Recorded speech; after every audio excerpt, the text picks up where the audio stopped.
Sophie, thanks for being here. It's great to talk to you today. We're going to chat a little bit about voice of the customer and private equity, IDIs, things that are, I would say, tactically really important and very specific.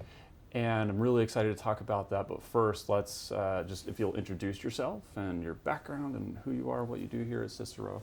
Yeah, definitely. So, Sophie Wood. I have been at Cicero for over 3 years. I tend to focus on the private equity, M&A side of things, or change management, but I've been across everything and kind of played a key role in the in-depth interview side of things on many projects that kind of funneled me into a niche, which I really enjoy. I think mainly because of I was a psych major, and so I really like the human element, and so being able to draw those insights out from people and then utilize that for kind of all of the different parts of a project has been really interesting. Well, let's maybe start there and talk about that a little bit. First, what is voice of the customer? I mean, there's going to be folks in private equity who certainly know what it is, but let's maybe start there with define it for us, talk about what it even is and why it matters. Yeah, so voice of the customer, so there's kind of two areas of it, and the area that I tend to focus is on the in-depth interview side, but you can also do the survey side. And so kind of where that in-depth interview side becomes really helpful and important and why it's so unique is that, especially in private equity, we tend to be looking at assets that are in really niche areas. And so there might not be much data, or there might not be any data kind of published out there. And so while there's methods of gathering that data that we have, we really utilize the in-depth interviews at the beginning of the project to really understand the market. And so it helps us inform our hypotheses. And so it's these conversations with experts in the space, whatever the space might be, and usually about an hour long. And we are able to kind of really hone in on what we feel our hypothesis is and start to really develop that. And then that actually subsequently informs all of the other kind of areas of a project, be it competitive analysis or market sizing or the sector analysis. And so we're able to use that information. And then what we also do, and why it's kind of different to a survey, is you're able to go that kind of 2, 3, 4 more levels deep based on kind of what an expert might say. It might be something that we didn't expect them to say. And so we're able to kind of double click on that and understand why, and then ask more people about that, which we didn't even know was going to come up. And then we always kind of save, another reason why it's unique is that, once a survey's done, it's done.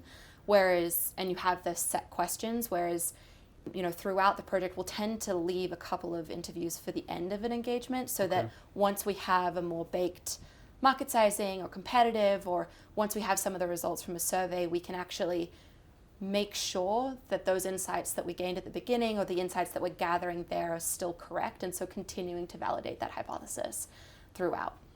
Well, I mean, it's clear that you've got a wealth of expertise in conducting these IDIs, right? And so I'm a little curious, when you're approaching and you're talking to people, how can you kind of, maybe not guarantee, but how do you confidently know that what you're getting is going to help inform the project and the analysis? Yeah, it's a really good question. And it's part of what makes it challenging but really fun. So there's a couple strategies that we take to help with that. And so, as I mentioned, it's generally a 60-minute interview, kind of anything less. 60 minutes. Yeah, wow. Anything less than that, you don't really have the time to establish that trust. And so, if we have 30 minutes and we have kind of all of this content to get through, all of these objectives to try and understand, you're kind of jumping right into these questions that might be a little more sensitive, or people might not be as kind of used to opening up about. And so being able to start at a higher level and then funnel in over a 60-minute period enables us to really build a relationship and a rapport. So that would be one strategy. Another is we do create a discussion guide. And so this kind of includes questions that we've thought about intentionally ahead of time that help us make sure that we're meeting the objectives of the client and we're meeting the objectives of what we're trying to find. The catch with that is that you don't want to, and this definitely comes with practice, you don't want to be bound to that. And so if the interviewee wants to go this new direction that still might be relevant, or we hadn't explored this additional insight, you want to be able to pivot and kind of adjust based on the interviewee and the direction that they're going and their level of expertise in the topic. And then in terms of additional strategies, we make sure that it's one of the hard pieces is trying to figure out, whether the question or whether the response is an objective fact or whether it's more of a subjective opinion. Yeah. And so it's, for that, we make sure that we're speaking, every data point has multiple data points to it. So if we hear something, and it's more challenging when a really big point comes at the beginning of an engagement and you're like, oh, that's really interesting, that'd be great to have. If you get that feeling, you always want to make sure that you're asking it again to multiple others so you have multiple data points, so you're not calling out this really key thing and then it's like, oh, only one person said that was only one person's experience. And just making sure that everything has a lot of data points backing it. I mean, it sounds like something that requires like a lot of skill to try and really get at the heart of what you're trying to understand for that project. And I'm a little curious, you talk specifically around your experience within private equity and M&A. What do those clients often, they'll come to Cicero, or just generally, many times they are just trying to find that third-party provider to help them with this due diligence or whatever it may be. Can you talk a little bit about how clients can often, what is the impact they can often expect in private equity? What is it that we really can help them with?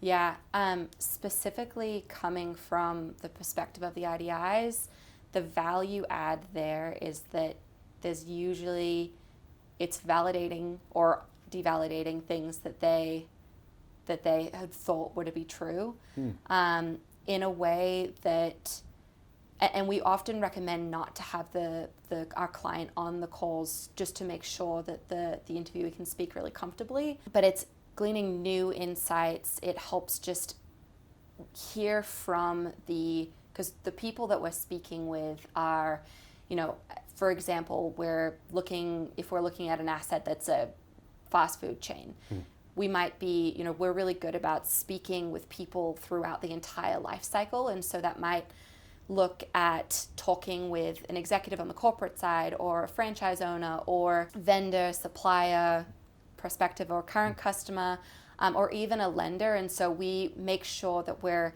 speaking with the right people. And I think that can be a challenging piece of finding those right individuals and then knowing what to talk to that specific individual about. And so I would say that is kind of a key value add. And again, in my experience, a lot of the assets that they're looking at are in very niche industries with very little data. And so that's kind of a key value add.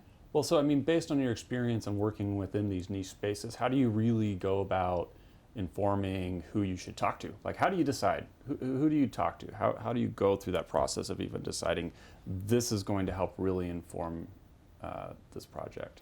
Yeah, it's a good question. It's always, there are some projects where it's really, it's pretty obvious who we should be speaking with, and then there's others where kind of throughout we're like, oh, no one that we're speaking to really understands this part of the life cycle. And so, an example of that was we went through a whole engagement, and there all of a sudden the client was really interested in kind of the lending side of things. And so we went and found a lender who could kind of give us that specific insight. But the way that we kind of think about it is we look at the objectives, and then we think about, okay, based on these objectives, who are kind of key decision makers or people who are informing the key decision makers, and then we look at that life cycle, and it's like, okay, so we know we want to speak to majority of our interviews we want coming from this specific part of the life cycle, but we might want a couple of pieces of insight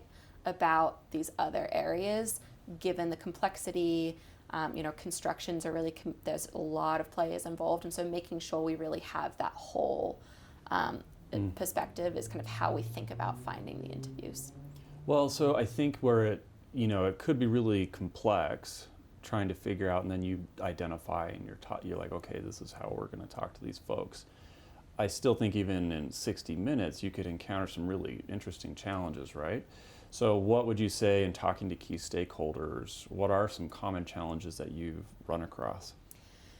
Yeah, I would say one is definitely being able to be flexible with who you're talking to. You might think that someone knows, that the person you're speaking with knows about this specific topic or this area of the topic, and all of a sudden they don't. And so it's really trying to understand they still have something to offer. And so it's on the fly trying to figure out kind of how can I adjust and flex with you based on who you are and how this conversation's going.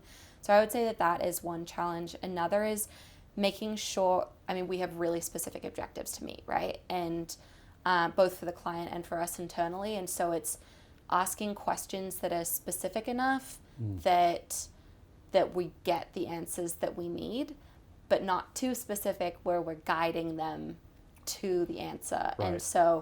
And so making sure that we're kind of striking that balance there is kind of challenging. I would say takes a number of reps. And then the final one would be, and it's that establishing of the trust. I mean, this is someone who you've never spoken with before. They're kind of like, what's in it for me? Right. And so really kind of creating a comfortable and welcoming atmosphere. Because some of the questions that we're asking are, about pricing or challenges they might be having or things that they dislike. And they don't necessarily want to be super open with someone that they don't know about it. And so just creating a space for them to do that. Well, so Sophie, really we've talked in depth and spoken about IDIs, the impact that it can have within private equity, and voice of the customer. I mean, if there was any takeaway that you'd have for folks who are in PE, who are looking at voice of the customer to really understand an asset, any last thing they should maybe consider? I think that I think the voice of the customer is so valuable for the reasons that I mentioned. I think pairing it with a survey just provides even more insights. And so again, it's voice of the customer, but you're able to more so get, with in-depth interviews, usually we're doing between 7 and 25 maybe, and that's on the high end. And so with the survey, you're able to pair that with 600 plus respondents, and so you're able to get this mass data, which then you can continue to work through the interviews as well using some of the initial data that you're getting from that. And so I think that depending on the situation and the asset that you're looking at, I think that can be like a really interesting pairing to explore as well. I mean, it sounds like great advice to me. So appreciate you. Thanks for chatting with us. I'm sure there's more to come. It's always interesting to talk about the work we do within private equity and market analysis and things like this, impacts we can have for businesses. I think it's really interesting stuff. But thank you. Thanks for joining, Sophie. Thanks for doing this. All right.